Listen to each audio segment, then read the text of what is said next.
Bonjour à toutes et à tous, bienvenue dans Media Story, votre rendez-vous mensuel sur les médias et la communication en Afrique francophone subsaharienne. Nous commençons donc toujours par un petit tour d'actualité du mois de ces dernières semaines avec René Salle. Bonsoir. Bonsoir. Alors, on commence tout de suite. Alors, on va évoquer aujourd'hui 3 sujets d'actualité qui illustrent assez bien les transformations et la rapidité des transformations dans l'industrie digitale, dans les médias et dans l'entrepreneuriat. Alors, le premier sujet, c'est quelqu'un que vous connaissez certainement, si ce n'est de nom, du moins pour avoir vu une de ses vidéos, c'est Kaby Lame. En fait, c'est le créateur de contenu le plus suivi dans le monde et il vient de réaliser quelque chose d'assez spectaculaire. Sa société de gestion vient de céder une participation majoritaire à un fonds d'investissement hongkongais pour environ 1 milliard de dollars, 975 millions de dollars pour être précis. Alors, Kaby Lame, il a été révélé pendant la pandémie du Covid il y a quelques années, et sur un principe très simple, il fait des vidéos sans parole, qui se moquent des gens qui font des tutos hyper sophistiqués, alors que la solution pourrait être beaucoup plus simple. Il a aujourd'hui 160 millions d'abonnés sur TikTok, qui est absolument considérable, et 80 millions sur Instagram. Et les vidéos qu'il fait lui permettent de toucher un public mondial, donc il est présent absolument partout dans le monde. Donc l'accord qu'il vient de signer prévoit de développer une marque autour de son image, autour de ses vidéos. L'idée étant de produire davantage de contenu audiovisuel, de faire du gaming, du merchandising et tous les grands mots à la mode. Non seulement là où il est déjà présent, mais également avec une volonté d'expansion en Afrique francophone et en Asie du Sud-Est. Bon, l'intérêt de ne pas faire appel à la langue, ça permet d'être mondial. Et lui gardera bien sûr un rôle opérationnel dans ses activités. Alors, direction maintenant Abidjan. Où s'est tenue la finale de l'émission Les Nouveaux Boss. La fameuse. La fameuse, dont on a parlé souvent dans Media Story, qui est diffusée sur TV5 Monde, et qui est consacrée à l'entrepreneuriat africain. Donc 2 projets ont été récompensés parmi les 10 finalistes qui ont soumis leur projet à Abidjan, donc il y a quelques semaines, il y a quelques jours même. Donc le premier lauréat, c'est Sand to Green. Sand to Green, c'est une Marocaine qui a proposé une solution pour transformer les terres arides en terres cultivables en combinant l'agriculture régénératrice, les énergies renouvelables et les technologies numériques. Le deuxième projet s'appelle Easy Chain, c'est un Ivoirien qui l'a proposé, et cette solution vise à améliorer le transport maritime entre les pays d'Afrique de l'Ouest, parce qu'en fait, il s'est rendu compte, ce monsieur, que 90% des échanges entre pays étaient obligés d'utiliser des voies maritimes internationales. Alors, il a proposé un système qui permette de relier les grands ports d'Afrique de l'Ouest avec un système dans le monde réel de cabotage, de transport d'un port à l'autre, au travers d'une application et d'une plateforme numérique qui permet de réserver les ports et les emplacements. Et donc l'idée a été retenue, c'est un des 2 lauréats. L'émission a été diffusée sur la totalité des chaînes de TV5 Monde, pas seulement sur TV5 Monde Afrique. Ça a permis de toucher 160 pays au total. Il y a eu 90 millions de vues en ligne et ça a permis de donner aux 10 participants une visibilité absolument gigantesque. Plusieurs candidats ont d'ailleurs reçu, qui étaient pas loin de gagner, ont reçu des propositions de financement. Financement aussi également. Super. Au Sénégal, c'est la 3e étape de ce tour de l'actualité. La société Ipsos a publié les résultats d'une enquête qui s'appelle Prédiction 2026, qui, comme son nom l'indique, s'intéresse aux projections et aux perspectives pour 2026 au Sénégal. Cette enquête révèle un climat globalement très positif, puisque 94% des personnes interrogées estiment que leur situation personnelle va s'améliorer en 2026, donc ça ne peut pas être plus général comme opinion, et 75% pensent que l'économie nationale sera plus forte. Donc un point de vue très positif. Les Jeux Olympiques de la jeunesse qui auront lieu à Dakar sont perçus comme un moteur économique et culturel essentiel. Et bon, bien entendu, certaines inquiétudes subsistent. La première, c'est sur l'impact de l'intelligence artificielle que tout le monde voit venir, enfin partout dans le monde, et donc son impact sur l'emploi interroge aussi les Sénégalais. Et dans l'étude, il y a un point intéressant, c'est que un quart des Sénégalais considèrent ou disent qu'ils veulent utiliser moins les réseaux sociaux. Oui. Ils sont arrivés à un certain niveau de saturation des réseaux sociaux, qui est un phénomène qu'on observe également en Europe. Eh bien, merci René donc, pour ce tour d'horizon d'actualité. On place maintenant à notre digital, donc So Story. Aujourd'hui, nous allons parler donc d'un événement qui a suscité beaucoup d'enthousiasme donc en Afrique francophone, et il s'agit de la tournée d'Aisho Speed, un jeune influenceur américain qui a visité 20 pays africains en un mois et attiré surtout de millions de followers partout dans le monde et bien sûr aussi en Afrique. Alors pour ceux qui ne le connaissent pas, Aisho Speed est un streamer et un YouTuber américain de 21 ans qui cumule déjà près de 50 millions d'abonnés aussi bien sur YouTube, 50 millions sur Instagram et 50 millions sur TikTok. Donc au total, ça fait, alors c'est peut-être les mêmes, mais ça fait quand même beaucoup de monde. Il est très populaire auprès des moins de 25 ans et il s'est imposé comme l'une des figures majeures de la culture web mondiale. Il a un style très expressif, il a une énergie absolument débordante, un humour spontané, il est assez sympathique, il est très engagé auprès des, enfin lorsqu'il me fait des vidéos, mais ses vidéos sont centrées essentiellement sur le divertissement.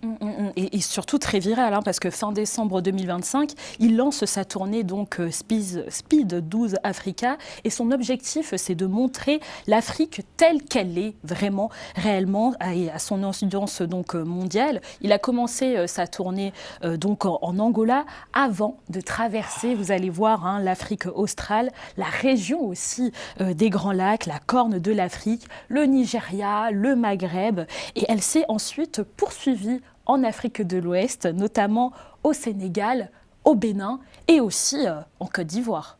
Absolument, et donc on va voir quelques images tout à l'heure au moins de ces 3 pays, Sénégal, Bénin et Côte d'Ivoire. Concrètement, la tournée d'Aisho Speed, c'est des happenings quotidiens, filmés en direct dans la rue, et mêlant des rencontres absolument spontanées avec les fans, et des rencontres un peu plus organisées, soit avec des artistes, soit avec des sportifs locaux, la visite de lieux emblématiques, donc avec des moments qui sont soit totalement improvisés, soit préparés à l'avance. Le tout forme un objet numérique totalement original, qui dure plusieurs heures en temps réel, et que des millions de spectateurs regardent, et ensuite c'est repris d'une part par ceux qui participent eux-mêmes aux manifestations, ouais. Et donc il y a énormément de vidéos qui ont été faites par d'autres gens que lui-même, mais lui-même produit également sur les réseaux sociaux des formats courts qui ont un succès absolument phénoménal. Donc c'est un mélange de très très grosses productions qui durent 3-4 heures et de formats courts qu'on peut voir sur les réseaux sociaux. D'ailleurs, les followers en raffolent. Au Sénégal, la visite suit donc un schéma désormais familier, arrivé entouré d'une foule compacte, déambulation dans les rues, interaction aussi avec des jeunes fans. C'est ça aussi qui suscite de l'intérêt, avec la participation à des shows prévus à l'avance, comme par exemple, vous allez voir, ce combat de la lutte sénégalaise.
On voit qu'il se débrouille pas mal, tout de même. On dirait qu'il a toujours fait ça.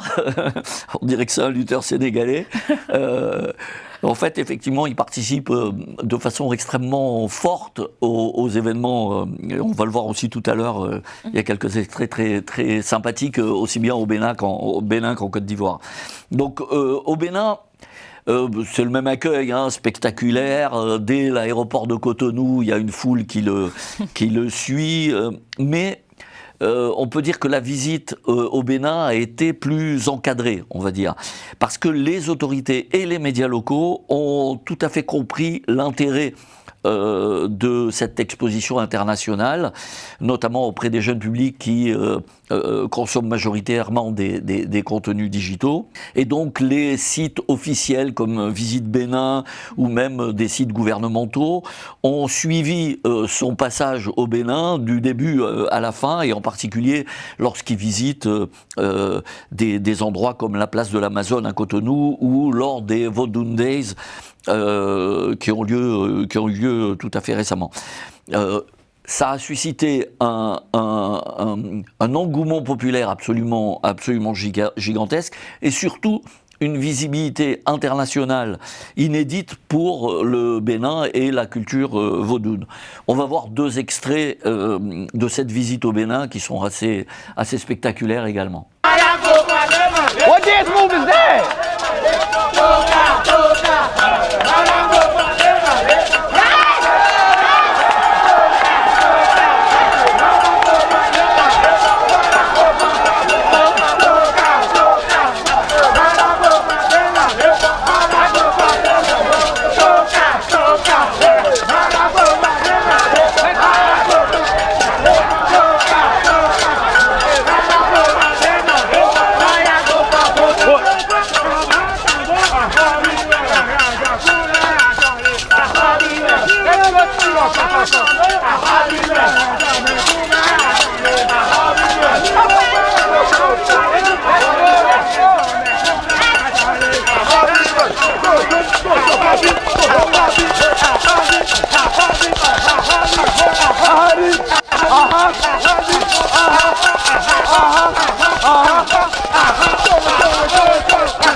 The spirit of death. I backflip the spirit of death.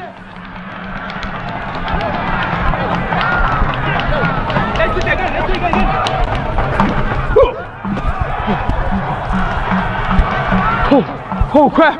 Hey, chill out. Chill out. Chill out. Hey, chill out. Chill. Chill out. Chill out. Spirit of death. Spirit of death. Spirit of death, I'm sorry. Spirit of death, I'm sorry. Death. Hell no. Hell no. Oh, hell no. Oh, hell no. Oh, hell no. Move, bitch.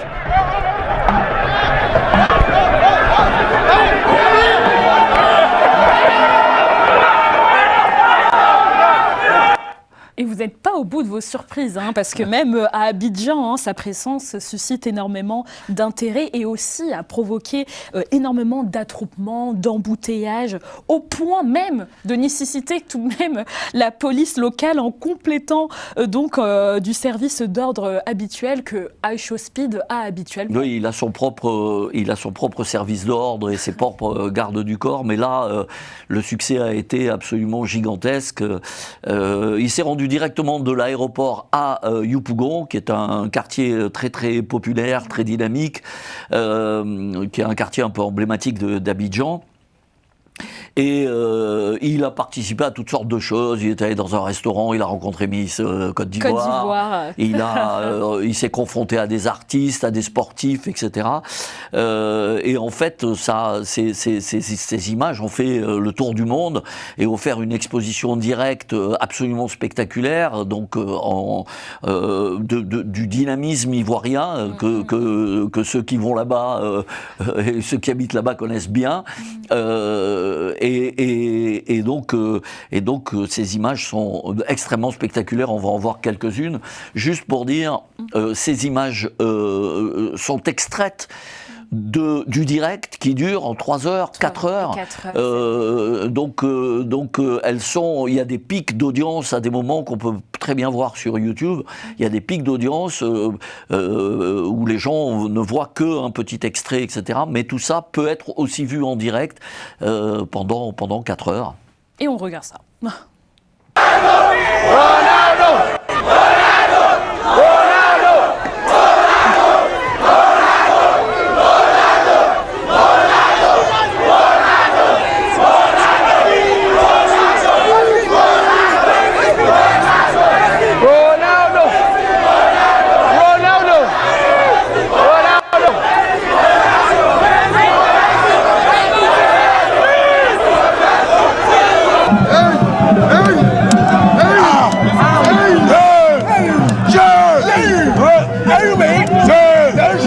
Tu peux pas, non tu peux pas, tu peux pas, tu peux pas, allez, malheur tu peux, c'est bon, allez,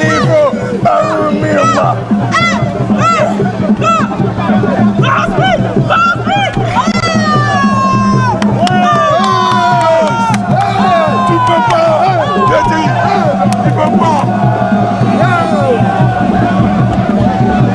You got that, bro. You got that other strip that you just got. You work out? don't speak English. You work out? No, You work out? Yeah. You work out? Yeah. How many times a week? 1, 2, 3, 4. I am natural. I'm ready, let's go. Come on, chat. Hardest dancer in the world.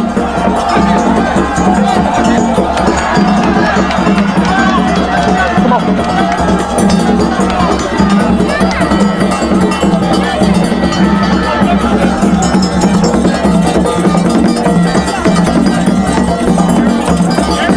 Wide.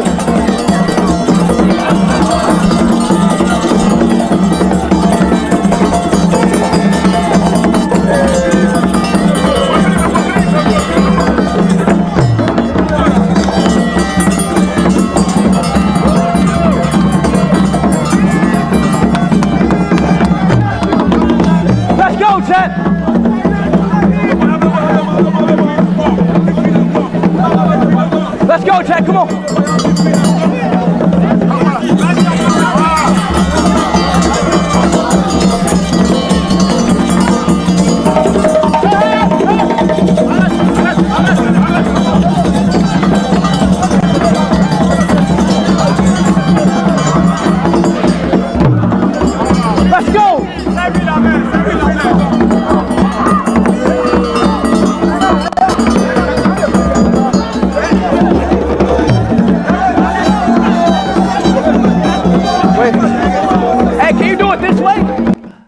Pour les téléspectateurs qui nous suivent, vous voyez donc bien que cette tournée montre qu'un youtubeur peut offrir aux pays visités une visibilité internationale que peu de campagnes aussi institutionnelles peuvent égaler, en particulier surtout auprès des moins de 30 ans. Oui, c'est vrai que quand on voit l'efficacité et l'énergie qu'il est capable de développer à chaque passage, on se rend compte que les effets sont immédiats. On a une hausse immédiate des recherches en ligne pour les destinations qu'il visite, et c'est pour le tourisme, la culture et même l'image économique des pays et l'attractivité des pays qui traversent, c'est une aubaine, c'est quelque chose qu'aucun documentaire touristique pourrait mettre en œuvre. Et d'ailleurs, René, je pense que ce qui fait la différence aussi, c'est la personnalité d'iShowSpeed, bien sûr, parce que le format est en live, sans montage, et ça crée aussi une relation, on va dire, de confiance. Et les spectateurs ont aussi l'impression d'être aussi avec lui, de voir les villes et les gens en vrai, si je puis dire aussi, en temps réel, ce qui permet de lutter plus efficacement aussi contre les clichés et, il faut le dire, les stéréotypes. C'est vrai, c'est une autre image de l'Afrique qu'il arrive à développer, en particulier auprès du public le plus jeune. Alors, il faut quand même dire un truc, c'est que c'est pas à la portée de tout le monde de faire ce qu'il fait. C'est vrai que c'est épuisant quand même.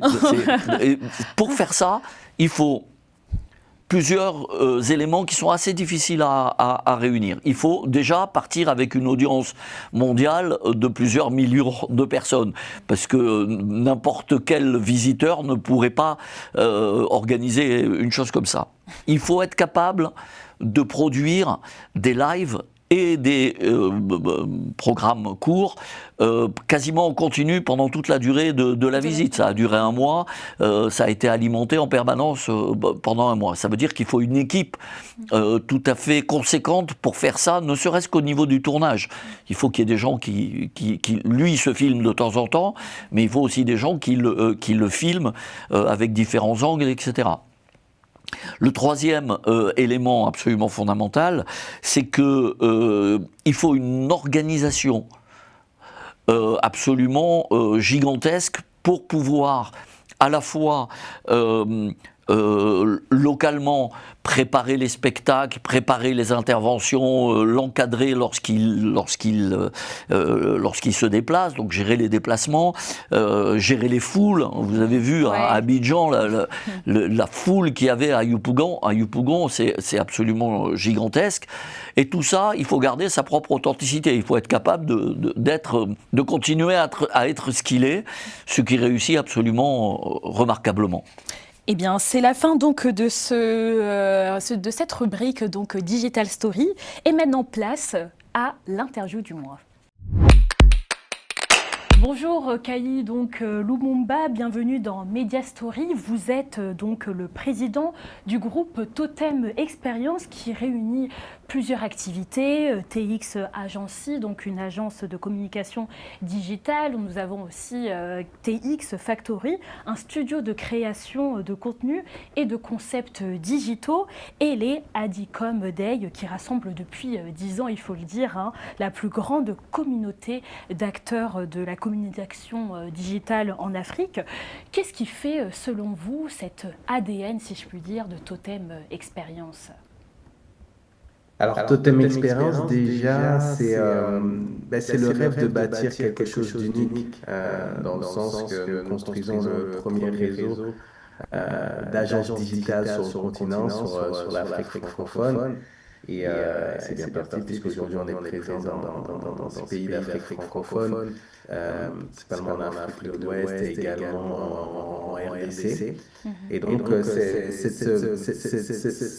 nous tient véritablement à cœur, parce que notre constat, c'est qu'aujourd'hui il y a une véritable guerre de l'attention. C'est-à-dire qu'on a une jeunesse extrêmement connectée, que ce soit via les différents médias, que ce soit des différents réseaux. Et nous, notre mission, c'est vraiment d'utiliser tous ces outils, que ce soit le storytelling, le contenu, l'influence, peu importe, tous ces éléments-là, pour permettre aux acteurs de créer des communautés qui ont du sens, leur permet d'avoir un impact. Donc que ce soit des marques, que ce soit des créateurs de contenu, nous, notre mission, c'est véritablement d'aider tout un chacun et même des individus à créer des communautés. Parce que notre conviction, c'est que pour avoir un impact, que ce soit économique ou social, il faut avoir l'expertise pour créer des communautés digitales. Et qu'est-ce qui vous différencie avec toute cette concurrence des groupes communication classiques ? Alors aujourd'hui, ce qui fait qu'aujourd'hui on est groupe le plus important sur la région, ça va être à la fois ce positionnement très stratégique qu'on a pris, c'est-à-dire qu'on accompagne essentiellement des grands groupes qui ont de forts enjeux sur le continent, donc avec de forts enjeux financiers. Donc on a une forte dimension stratégie où on va accompagner que ce soit Visa, Orange, Ecobank et autres sur cette région-là, des fondations également. Donc il y a cet aspect très stratégique. Puis après on a un deuxième élément très complémentaire, c'est qu'on a nous-mêmes notre studio de création de contenu qui nous différencie, puisque nous créons des contenus adaptés aux usages, adaptés au digital. Nous sommes tout le temps en veille pour savoir quels sont les contenus, les formats qui fonctionnent, que ce soit vertical, que ce soit des formats courts, que ce soit des podcasts, des web-séries. On a vraiment été au fond pour créer en fait les éléments qui ont un véritable impact. Et puis le troisième mot qui va vraiment nous différencier, c'est le fait qu'on aurait pu se contenter d'être une agence, les autres, mais nous sommes tout le temps tournés vers l'espèce de communauté. Et donc c'est ce qu'on a fait avec Adicom, on réunit chaque année les acteurs les plus influents du digital africain parce que nous, notre conviction, c'est que certes, le taux de pénétration digitale en Afrique francophone, il est aux environs de 50%, et beaucoup vont vous dire que c'est un taux plutôt bas finalement quand on compare à l'Occident et autres. Mais nous, notre conviction, c'est qu'au contraire, ça montre le potentiel qu'on a et la vitesse avec laquelle les infrastructures, les usages augmentent, fait que nous sommes véritablement impliqués au-delà de notre business, nous sommes impliqués pour entraîner un maximum de jeunes et d'acteurs et de professionnels dans cette grande aventure, dans cette transformation que vit le continent, la transformation digitale que vit le continent.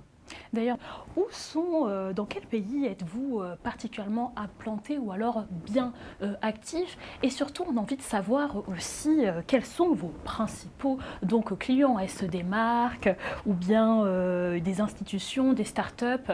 Pouvez-vous un peu nous consolider dessus?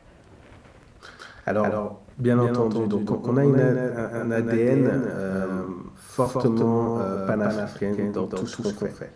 Donc nous sommes présents au Sénégal, au Burkina Faso, au Bénin, au Mali, en Guinée-Conakry, en Côte d'Ivoire et en RDC. Donc nous avons une cinquantaine de collaborateurs et la moitié basée à Abidjan et le reste basé dans tous les pays que je viens de citer. Et donc la manière dont on va accompagner derrière les clients, ça va être justement, comme je disais tout à l'heure, soit en stratégie, soit en contenu, soit en création de communauté.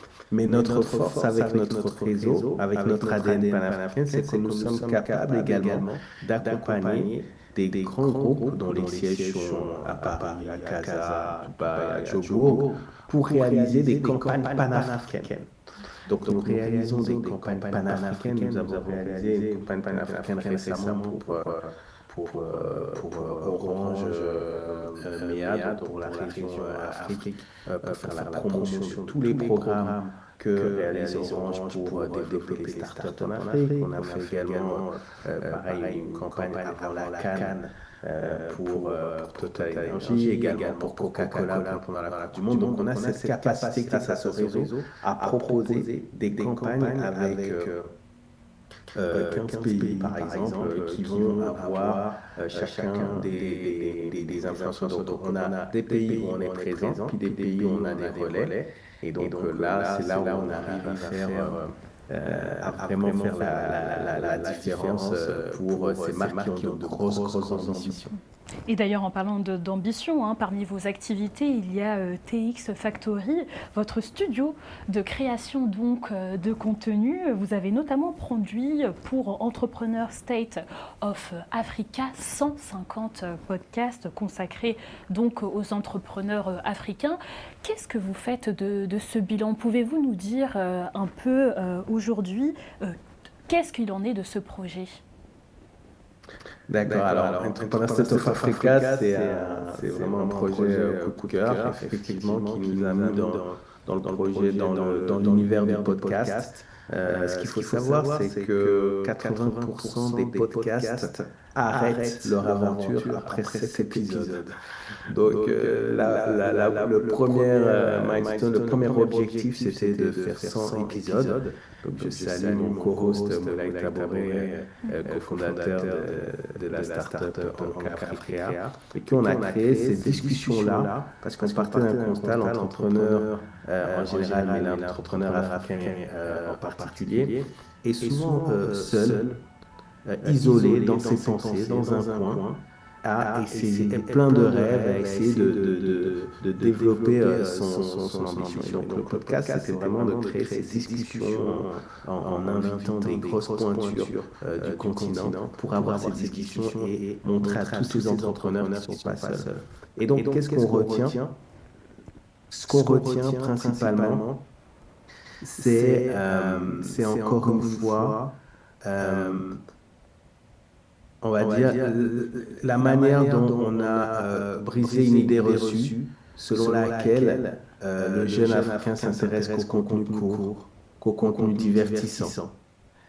Là, on a aujourd'hui 200 000 personnes qui suivent sur les différents réseaux sociaux d'Entrepreneur State of Africa les extraits de ce podcast. Il y a environ 3 millions d'écoutes par mois. Donc, on voit bien, c'était vraiment ça. C'est vraiment ça que je veux ressortir à cette étape de 150 épisodes, qu'il y a un public. À partir du moment où vous êtes constant et que vous apportez de la valeur, il y aura toujours un public, il y aura toujours une partie du public qui vous suivra. Donc ça, c'est vraiment l'élément que je ressors, avec également la communauté qui s'est créée autour de ce podcast, qui contribue à la co-construction finalement de ce podcast. Donc c'est très fort parce qu'il y a des personnes qui s'abonnent. On a développé un business model, des personnes s'abonnent pour pouvoir avoir accès à une communauté privée et donc continuer les échanges au sein de cette communauté. Donc, beaucoup de choses apprises qui vont même, du coup, être appliquées sur d'autres secteurs au sein du groupe Totem Experience. Donc, tout ce qu'on apprend, on l'utilise. Dernière question, Monsieur Lumbumba. Quand vous regardez donc le chemin parcouru en 10 ans, qu'est-ce qui vous rend le plus fier actuellement et qu'est-ce qui, selon vous, reste aussi à construire, parce qu'il faut aller vers l'avenir, surtout pour la communication digitale en Afrique, dans les quelques années à venir? Alors, je commencerai par la deuxième partie de votre question, peut-être, par rapport à l'avenir, parce que sur les 10 dernières années, on a passé beaucoup de temps à avoir comme promesse d'éduquer le marché, on va dire. De donner des tips, de s'assurer que tout le marché ait certains fondamentaux.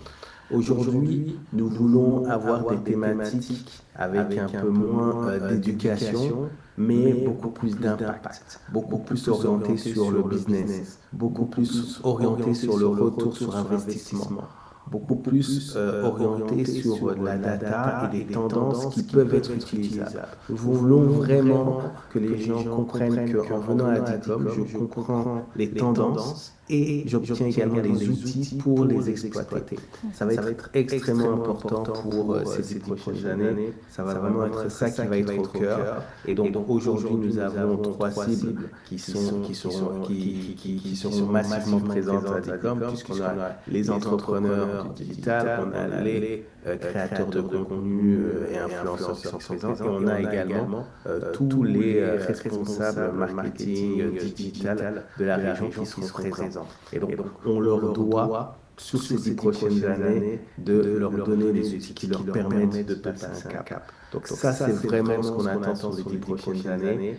Et ce dont on est le plus fier, pour répondre à la première partie de la question, c'est vraiment toutes ces vies voilà, toute humilité, toutes ces vies qui ont pu être transformées grâce à l'événement, qui n'est pas juste un événement aujourd'hui, qui est une véritable communauté de personnes qui se réunissent une fois par an, également en ligne. On a développé des événements également ponctuels dans différentes villes, et on a beaucoup d'histoires de gens qui, le lendemain d'Adicom, ont changé de pays parce qu'ils ont trouvé un emploi dans le digital, des personnes qui ont rencontré des acteurs, par exemple, venus du Nigeria, et donc qui ont pu développer des événements sur le Nigeria et développer des connexions, des communautés digitales locales, et donc de nouveaux clients. Et des exemples comme ça, on en a des centaines, et c'est ce qui vraiment nous rend extrêmement fiers, et c'est pour ça qu'on continue, d'autant plus que maintenant il y a encore une nouvelle génération, comme je disais tout à l'heure, qui est incroyable, qui maîtrise les outils comme jamais, mais qui a besoin d'également comprendre comment est-ce qu'on va pouvoir monétiser tout ça. Et notre grand rêve, quand je parle autant de monétisation, c'est que Adicom et le digital, l'écosystème en général, contribuent également à ce problème d'employabilité que nous rencontrons sur le continent. Eh bien, on note bien les dates, le 9 et le 10 avril, donc à Abidjan, Adicom Day. Merci beaucoup, Kayilou Momba, donc président de Totem Expérience. Merci d'avoir été avec nous sur Mediastory. Merci beaucoup. Merci.